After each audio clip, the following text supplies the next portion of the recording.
Hi everybody, it's Jeff Hopper here with Jeff Cranford, and it's been a little while since we've had an opportunity to sit down together in front of the video camera. Has been, yes. Last time we were together, we talked for many sessions about calling in your life, and this time we want to talk about what it means to be a Christian, and that's a little bit of a difficulty figuring that out. It's a loaded term, isn't it? And so when we read maybe about a Christian in the newspaper, sometimes you'll hear, say, an athlete or celebrity who's referred to as a devout Christian, as though there's this kind of Christian and that kind of Christian.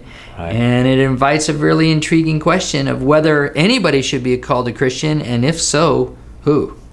Well, it's really true. It's one of the first things I always ask, and when you're in a position where you're sharing Jesus, people ask, "Oh, you're a Christian?" I said, "Well, oftentimes I'll say, well, you tell me, you define that. You tell me what you think that is, and then I'll tell you whether I'm that or not." In the end, a biblical Christian, I think, by any definition, they really weren't called Christians early. The early followers of Jesus were Jewish, and they were called the Way.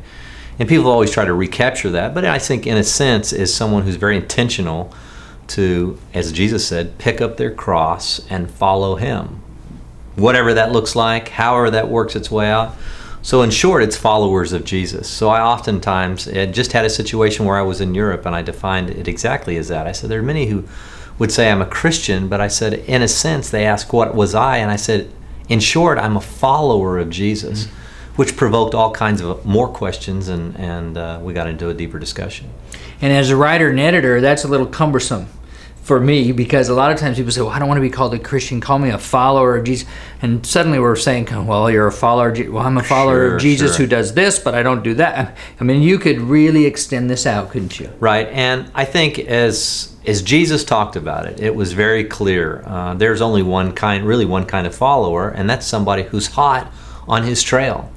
And someone who may call themselves a Christian or even have a form of godliness, as Paul told Timothy in his letter.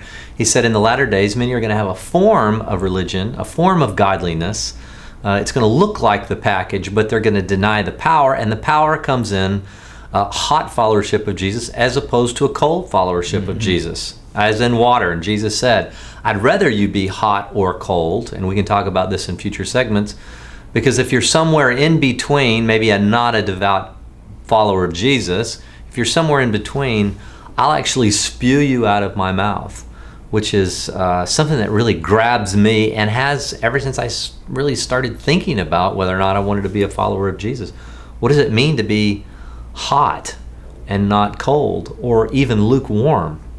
I'd rather us be cold than lukewarm. That didn't make a lot of sense, but I'm beginning to understand, I think, a little bit more of why Jesus said that. Well, I want to find out a little bit more about your understanding.